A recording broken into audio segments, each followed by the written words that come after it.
Olá a todos.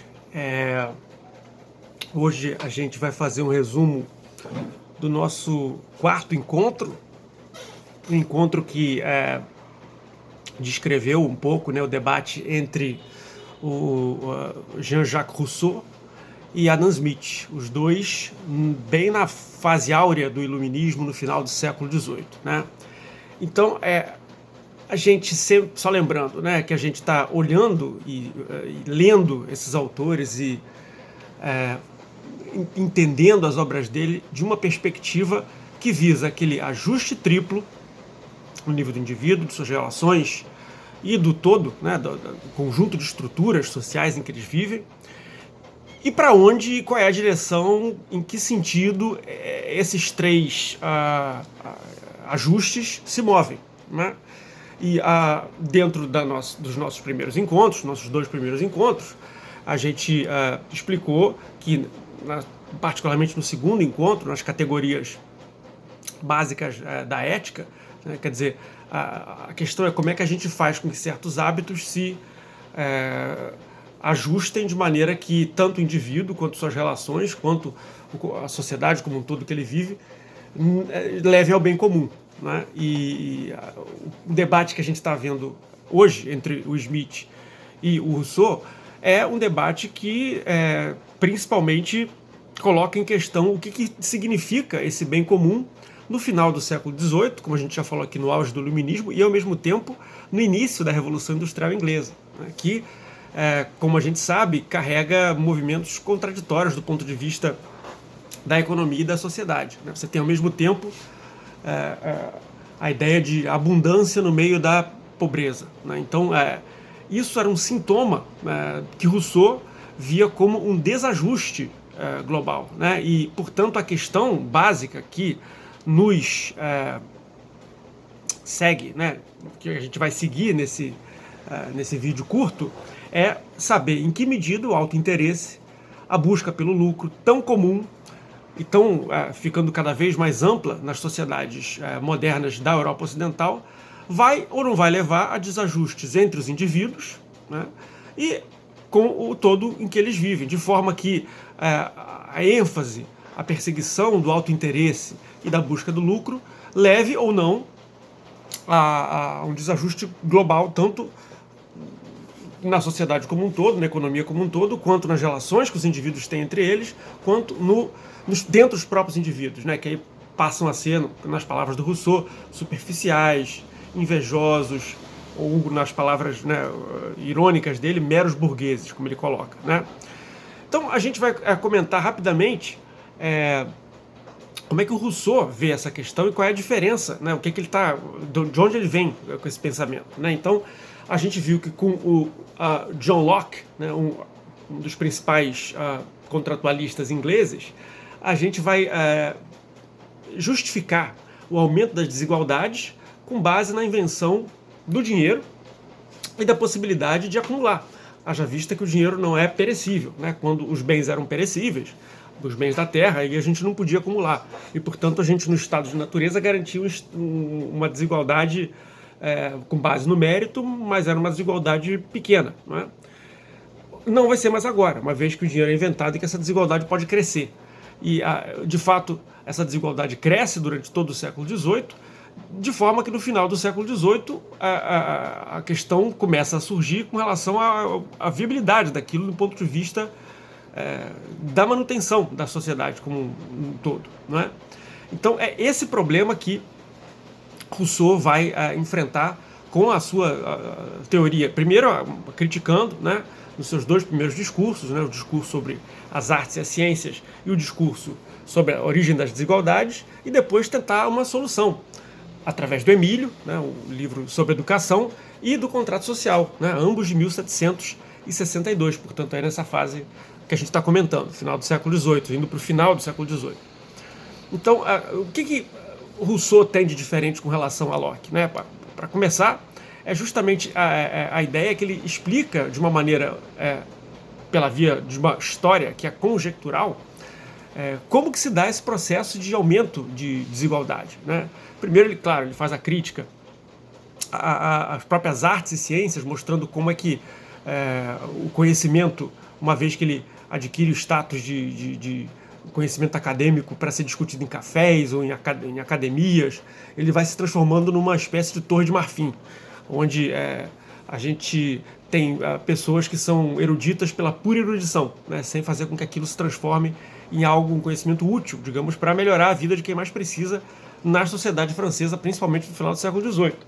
Por outro lado, né, o aumento maior das artes, que eles chamavam, que na verdade era todo tipo de produção artesanal, né, as fábricas, etc., onde você gera cada vez mais quinquilharias e bugigangas, como a gente falou, geram uma espécie de inveja e de comparação permanente, né? Todo mundo se compara com todo mundo quer saber quem tem o último modelo de sapato, o último modelo de celular, o último modelo de qualquer coisa. Então, a inveja, a comparação, a frivolidade, a superficialidade, a inconsciência com relação aos problemas mais graves da sociedade vão começar a permear. E, portanto, isso aí dentro da nossa linguagem vai ser um desajuste no nível do indivíduo, que vai gerar desajuste no nível das suas relações, uma vez que você se preocupa só com ostentar mais, ou mostrar que tem mais, ou aparecer mais do que ser, você vai olhar para os ricos e para os poderosos e desprezar os pobres, né? Isso vai gerando desajustes, que faz com que a sociedade toda chegue no final do século XVIII desajustada na visão do Jean-Jacques Rousseau. Então, para ele, a origem, quer dizer, as artes e as ciências não necessariamente geram um aumento de civilização, um aumento do bem-estar geral, do bem comum, como a gente tem colocado, mas elas não podem mais ser desprezadas, né, no final do século XVIII. O negócio todo é como que a gente faz, ou as coloca para que elas trabalhem conosco, né, trabalhem para melhorar a sociedade, já vista que não tem como a gente se livrar delas mais, né, nem das artes, nem das ciências, né. O discurso sobre a origem da desigualdade, que é o segundo discurso, ele procura mostrar como que acontece a sociedade ficar tão desigual. E aí ele tem uma teoria, como a gente viu aqui, em 4 estágios: desenvolvimento, selvageria, barbarismo, patriarcado e o comércio, onde os indivíduos, né, o famoso bom selvagem do estágio natural, né, onde tem um temperamento robusto, imutável, como ele coloca, né, um temperamento firme, forte, o que ele chama também de amour de soi, né, tem amor por si, autopreservação, luta por manter sua própria vida de uma maneira valorosa, vai sendo lentamente corroído, né? Quando a sociedade evolui, você cria o fogo, cria as palavras, a convivência social, que de princípio não é completamente ruim, né? Na fase do que ele chama de barbarismo, você cria justamente a poesia, a linguagem, o amor romântico. Então, até essa fase, o fogo, você tem algumas melhoras tecnológicas que permitem que a vida mantenha o equilíbrio de um temperamento no nível do indivíduo positivo, ao mesmo tempo de suas relações e com a totalidade. A coisa começa a desandar, segundo o Rousseau nos conta, no período do patriarcado, com 2 invenções terríveis para ele. A primeira, a invenção da propriedade privada, e segundo, a invenção da metalurgia, né? Porque permite que a desigualdade aumente exponencialmente. Outro, a metalurgia, porque permite a invenção de armas de fogo que fazem com que as pessoas passem a se matar em nível de massa, né? Você mata as pessoas a rodo, como se diz, né?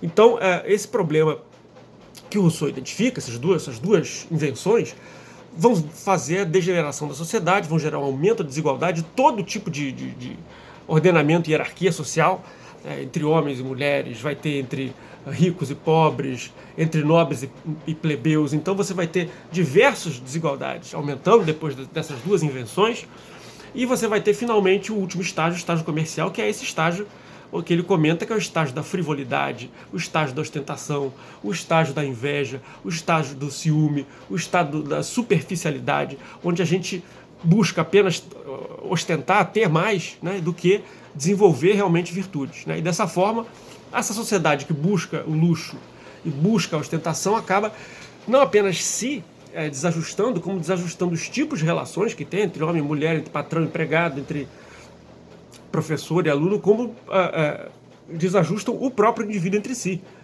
dentro de si, né, que psicologicamente passa a ficar, como ele coloca, né, ele passa a ser um mero burguês, a gente já falou aqui, né, e perde, portanto, o temperamento robusto e imutável, né, passa a seguir modas, e aí sofrer também quando não consegue ir atrás disso, né. Então, qual é a solução que Rousseau nos dá para isso, né? Isso ele coloca no contrato social, e no Emílio, né? Uma solução é evidentemente a educação, né? A educação tem que favorecer a formação da virtude, e da busca da honra e da busca da dignidade, antes de mais nada, né? Em segundo lugar, é a gente fazer um contrato novo, né? Só que não é nem um contrato de submissão como em Hobbes, nem um contrato de associação por consentimento como em Locke, mas é um contrato de alienação completa de tudo que a gente tem, né, dos nossos poderes, de nossos bens, de nossas propriedades, porque se a propriedade é um dos problemas que a gente tem, então a gente tem que abrir mão de toda ela para fazer um pacto, e aí sim, sendo educados, capazes de usar a razão pública em assembleia, nós podemos deliberar sobre qual seria a vontade geral, a vontade não minha, não sua, não de quem está ouvindo, mas a vontade que é mais do que a soma de cada um, né? A vontade daquilo que pertence justamente a essa coletividade como um todo, a chamada vontade geral, né? Então essa é a solução que o Rousseau imagina, um contrato de alienação completo de nossos poderes e bens e propriedades em nome da vontade geral, né? E a partir da deliberação em assembleia, onde todos obrigatoriamente temos que participar, porque é nisso que vai constituir a nossa liberdade, né? Rousseau vê uma contradição aí entre a noção de liberdade que os liberais ingleses estão inventando nesse momento do século XVII, XVIII, e a que ele propõe, que é uma liberdade mais positiva, né, o que a gente chama, para usar aqui as palavras do Isaiah Berlin, que é um famoso filósofo político aí do século XX, né, quer dizer, enquanto para os liberais ingleses, liberdade é simplesmente não coação, não ser coagido a fazer alguma coisa, ou seja, você não ser interrompido a tentar atingir seus objetivos, quaisquer que eles sejam, né? O Rousseau vai dizer não basta isso, né? Quer dizer, isso significa que, por exemplo, todo o Estado construído na base do Leviatã e na base do que Locke estava falando representam, na verdade, empecilhos à liberdade do indivíduo. Eles vão lá justamente para evitar que as pessoas se matem, como o Hobbes comentou, ou que elas também acabem se matando em virtude de disputas de propriedade, uma vez que o dinheiro surge em Locke, que o Estado seja feito pela vontade geral, onde as pessoas dão as leis para si mesmas, né? E a partir daí elas perseguem esse bem comum, que não é simplesmente a manutenção da vida, impedir que as pessoas se matem com o máximo de liberdade negativa, mas que efetivamente as pessoas decidam para onde elas querem ir e que vão, para que elas possam seguir esse rumo, né? Então, essa ideia do Rousseau, basicamente, que é, nesse momento, inglês e francês do final do século XVIII, complicado, né? Por 4 motivos, né? O primeiro, um motivo que a gente já conhece de micro, que é o free riding, né? A ideia de carona, né? Quer dizer, como é que a gente garante que eu vou abrir mão da minha propriedade e você vai, né? Sempre o seu interesse que eu abra da mão da minha, em nome do bem comum, mas que você não abra, né? Então, se as pessoas não tiverem uma cola social, digamos assim, bastante sólida, o que acontece é que provavelmente as pessoas vão esconder aquilo que elas têm e não vão querer dar para o bem comum. É um problema de ação coletiva, portanto, né? Por isso o Rousseau insistia tanto na questão da educação e na capacidade de deliberar em assembleia. Porque só quando a gente desenvolvesse esse tipo de capacidade, esse contrato poderia ser factível, né? Outra questão é como assegurar que a vontade do indivíduo bate com a vontade geral, né? A gente não pode garantir que sempre que o indivíduo quiser fazer alguma coisa, por exemplo, a gente deu o exemplo, a pessoa tem que decidir ou deliberar quarta-feira à noite sobre qualquer coisa na Assembleia, quando na verdade a pessoa quer tomar sua cerveja e ver seu jogo de futebol. Então você não assegura, ou é difícil assegurar que uma coisa bate com a outra, né? A gente vai ver como é que Smith daqui a pouco resolve esse problema, né?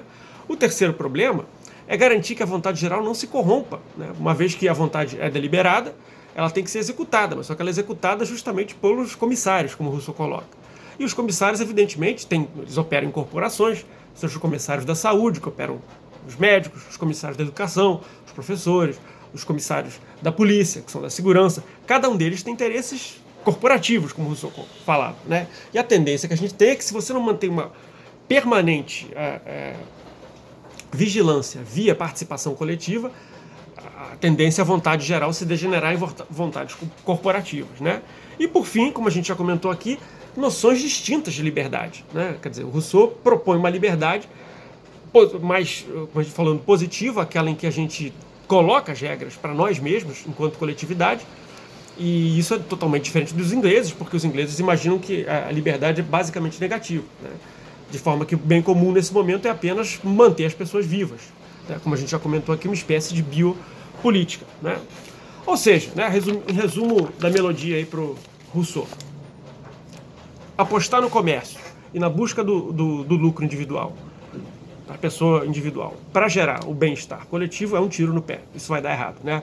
Ou seja, se a gente ajustar o indivíduo pelo auto-interesse, isso vai gerar desajuste no nível das relações e desajuste no nível global, né? Na forma de mais desigualdade, pessoas superficiais, miséria, né, que vai acontecer, e isso vai estragar justamente o sonho das pessoas modernas, né, da modernidade. Haja vista que você vai ter dificuldade de manter a liberdade e a segurança, uma vez que a sociedade é muito desigual, né? Ok, né? Se a solução, né, se a gente pergunta, né, como é que funciona essa solução para o Rousseau, né, quer dizer, a gente pergunta, Rousseau, essa sociedade nova, comercial, funciona? O Rousseau diz não, né? O Smith, como a gente sabe, vai ser o grande debate, porque é um debate que dura até hoje, na verdade, vai dizer sim, funciona, né? Ou pelo menos sim, pode funcionar, sob certas condições que a gente vai comentar agora, né? Como é que funciona aí a teoria do Smith, né, com relação a essa questão, né? Bom, o Smith, ele, assim como o Rousseau faz, imagina que os seres humanos se desenvolvem em sociedade, né, eles são, portanto, sociáveis, já não é mais aquele esquema natural do Hobbes, né?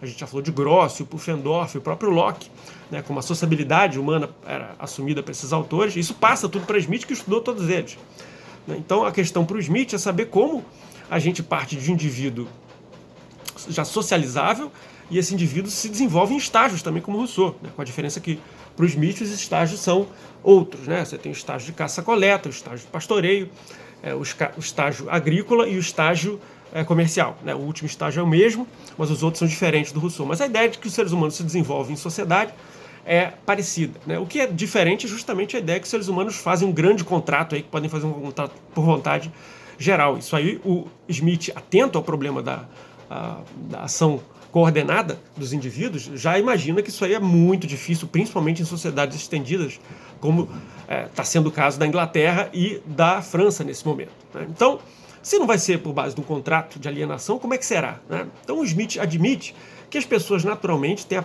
capacidade de se colocar umas nos lugares das outras do ponto de vista afetivo e, a partir disso, fazer julgamentos sobre se as ações dos outros indivíduos, em sociedade sempre, são ou não são aprovadas, né? Mas aprovadas não pelo indivíduo ele mesmo, né? Porque a gente sempre é parcial, nós, na nossa vida concreta, né? Mas a gente, digamos assim, pelo olho da consciência, se a gente poderia aprovar ou não as ações que acontecem na sociedade. Então, diferente do Hobbes, né, onde você tinha pactos individuais, cada um pactuava um com o outro, para fazer um grande pacto de submissão. O Smith vai fazer, o que vai acontecer vai ser as pessoas vão fazendo julgamentos umas sobre as outras, sobre o que é certo, sobre as ações que são erradas, e aí lentamente um sistema jurídico, antes de mais nada, sistemas o Estado vai sendo construído, né?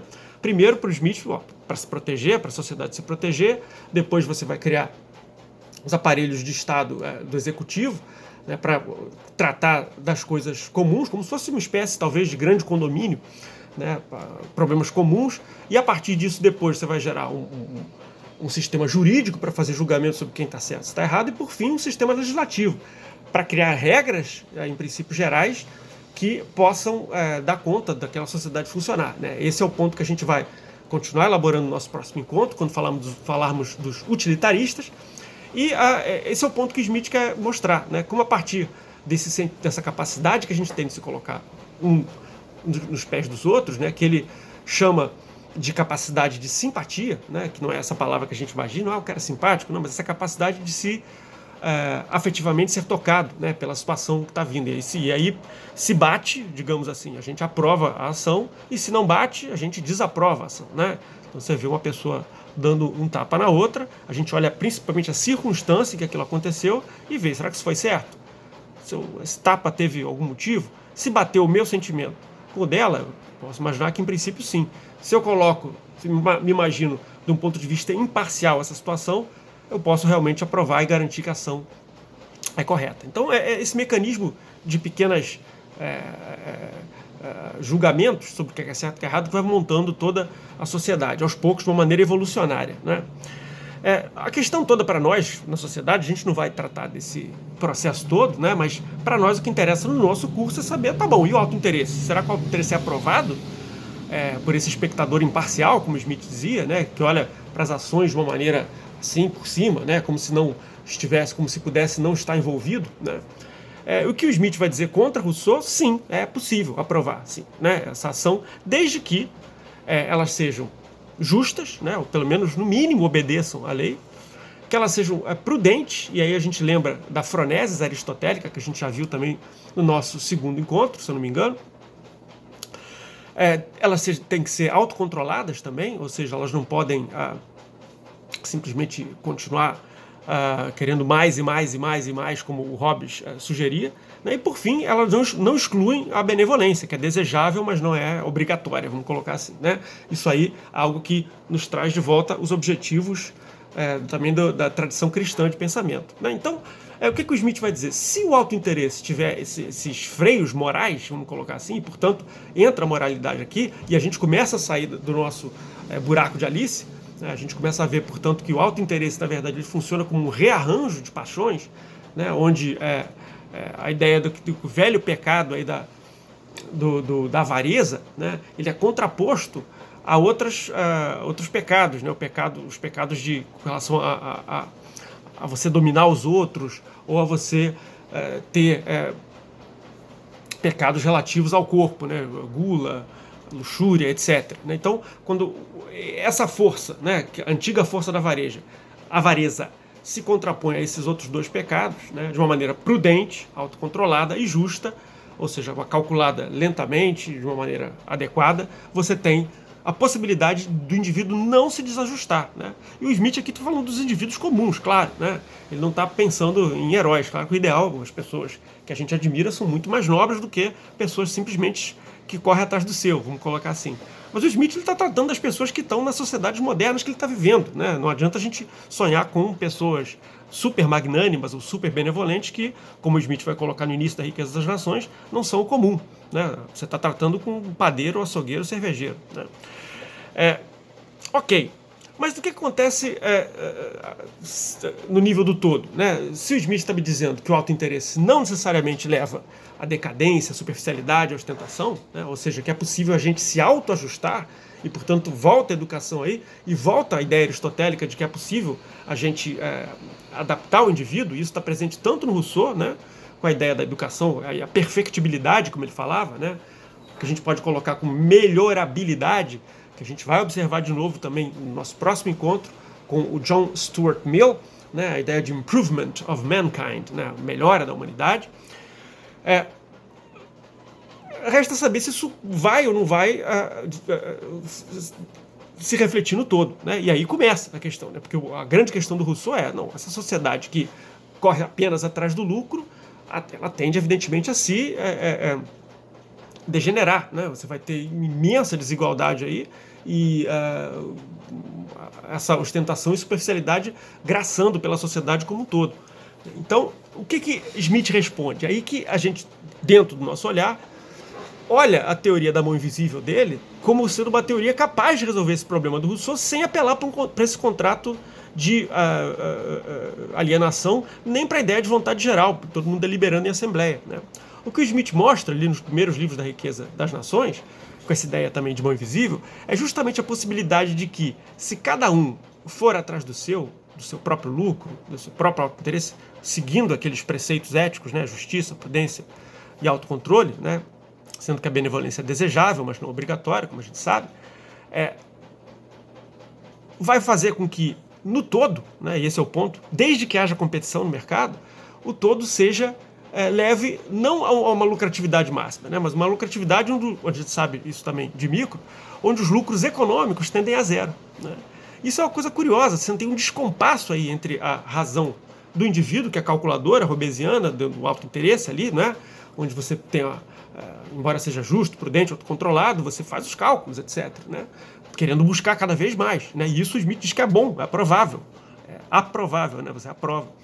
Mas o que é interessante da teoria da mão invisível é justamente mostrar que, no todo, essa sociedade não busca o lucro, na verdade ela busca a diminuição do lucro, né? E todas as teorias, seja de Smith, de Ricardo, de Marx, de Malthus, vão observar justamente essa tendência de longo prazo dessas sociedades que são baseadas na divisão do trabalho e na propriedade privada, tenderem a uma lei, né, como Marx diria, né, da taxa de lucro decrescente. Né? O lucro tende a decair com o tempo. Né? E Smith vai admitir que é exatamente isso que vai acontecer. O lucro tende a cair com o tempo. Então você tem um descompasso aí entre uma coisa e outra. Né? E o Smith aponta nesse descompasso, né, para tendências que a gente vai ter, né, se o lucro é buscado individualmente, a gente, na verdade, sempre vai querer acabar com a competição. A gente vai querer buscar justamente formar monopólios para ter lucros extraordinários. Essa é uma tendência das pessoas. Então, o Estado tem que assumir algumas funções que ele coloca no livro 5 da Riqueza das Nações, né, e Marx vai observar, por exemplo, né, que enquanto no livro 1 da Riqueza das Nações, a divisão do trabalho e o auto-interesse são heróis, né? São assim, os grandes responsáveis pelo aumento da opulência e da riqueza. No livro 5 vai ser o contrário. Né? No livro 5 o Smith vai estar muito preocupado com a decadência, aquela decadência moral que o próprio Rousseau falava, que poderia acontecer uma vez que a pessoa fica embotada lá, só repetindo os mesmos movimentos dia após dia. Quer dizer, ela tende a se emburrecer, né? Tanto física quanto mentalmente. Então, o Smith passa a sugerir várias ações do Estado, né, as quais mais importantes dentro da tradição liberal clássica, né, são justamente a proteção externa, né, contra o exército, a aeronáutica, a marinha, contra os ataques externos, interna, que são as polícias, para proteger o indivíduo, a vida do indivíduo e a propriedade. Até aí a gente está junto com Rousseau, com Hobbes. Né. Você tem ainda um sistema de justiça imparcial, aí surge a ideia de igualdade, ou seja, todo mundo se trata de igual para igual. E para dar conta desses problemas da alienação gerada pela divisão do trabalho, você tem aí pelo menos a educação básica, né, o Estado tem que ajudar a fazer isso, e algumas obras públicas, por exemplo, muito sobre transporte, para abrir mercados, para permitir o aumento da competição, que não vale a pena indivíduos isolados fazerem. Né? Nesses casos, o Estado está presente e, claro, sempre que a tendência a monopólio vai se formar, né? Como a gente já discutiu, a nossa simpatia, a nossa capacidade de simpatizar com os outros, ela é parcial. Né? A gente tende a julgar com olhos mais agradáveis, né? Ou de uma maneira mais agradável quem é próximo da gente, nossos amigos, nossa família, do que aquele que é mais distante. Né? O Smith sugere que a gente, através do espectador imparcial, a gente consegue corrigir esses vieses, né? Que vão lembrar os vieses também, de alguma vez da economia comportamental recente. Mas o que o Smith sugere é que, se há a tendência a formar esses grupos, monopólios e grupos de interesses que se parasitam o Estado, você vai ter que fazer toda uma série de regulações para que impedir que esse monopólio se forme. Né? Então há uma função aí para o mecanismo de Estado, que já não é a mesma coisa exatamente do Hobbes, nem do Locke, nem do Rousseau, porque ele vai ser responsável justamente por garantir que o mercado faça o trabalho dele através da competição e que gere esse aumento de bem-estar visto pela opulência, ou seja, o aumento no nível de vida material das pessoas. Né? E é claro, para a gente terminar, a gente percebe que tem dois problemas aí, na verdade, né? E que a gente já, de alguma maneira, colocou aqui. Né? O primeiro é que o fato da competição funcionar, colocando as pessoas umas contra as outras, significa que a gente não terá a possibilidade de manter esse auto-interesse virtuoso que o Smith colocou sempre. Né? Há sempre uma tendência de se desvirtuar, de valorizar os que estão mais próximos de você, de fazer, na medida do possível, lucros extraordinários. Né? Coisa perigosa, né? Porque justamente aí o sistema não funciona. Então, quando a gente coloca as pessoas umas contra as outras, a gente tem uma tendência à decadência dos sentimentos morais, como Rousseau falava que poderia ter. Né? Então, isso é um fator possível e o Smith tenta, de alguma maneira, dar um remédio para isso no livro 5. Outro problema é que essa sociedade, curiosamente, vai funcionar sobre, né, de alguma maneira, né, ou sob a inconsciência, que a gente pode chamar de inconsciência. A gente vai trabalhar isso principalmente na aula sobre Marx. de como funciona ela como um todo, né? Como os indivíduos colocassem aquela história, né? Você coloca a cenoura na frente do burro e o burro anda atrás da cenoura, né? Ele vai querer atrás da cenoura sem perceber que ele nunca pega a cenoura, né? Então você tem um descompasso entre a racionalidade do indivíduo, né, que quer maximizar o lucro, e a racionalidade do sistema, que se for competitivo e funcionar na base do mercado, tende a fazer esse lucro a zero, um lucro econômico, não contábil, né? A gente sabe. Então, com base nessa contradição, né, e com base nesse descompasso entre a consciência que o indivíduo tem da própria ação dele enquanto maximizador e de como o sistema funciona como um todo, que a gente vai olhar os desenvolvimentos nos nossos próximos 3 encontros, né, principalmente no terceiro, quando a gente vai comparar aí Marx com os marginalistas, né. E eu acho que é mais ou menos isso com relação ao debate de Rousseau e Smith, né? Então, quando um diz, Rousseau, não, essa sociedade com base no autointeresse não funciona, ela vai dizer de ajuste nas relações no todo, e portanto a gente não sabe para onde vai. Smith vai contra Rousseau. O Smith vai dizer, sim, essa sociedade pode funcionar desde que o autointeresse seja virtuoso, né? E que as relações, portanto, sejam virtuosas, e que aí a gente, pela mão invisível, consegue fazer junto, sempre com o Estado, uma sociedade que gera o bem-estar no sentido de que você mantém a sua vida física funcionando dentro de um regime justo, onde mantém a igualdade formal perante a lei, e as desigualdades que surgem no mercado podem ser, se você mantiver sempre esses princípios éticos, tolerável, né? A desigualdade pode ser tolerável e, portanto, não precisa subir, como Rousseau temia, até um nível infinito, digamos assim, uma coisa muito extrema, né? Então é isso, gente. Até a próxima e a gente se vê.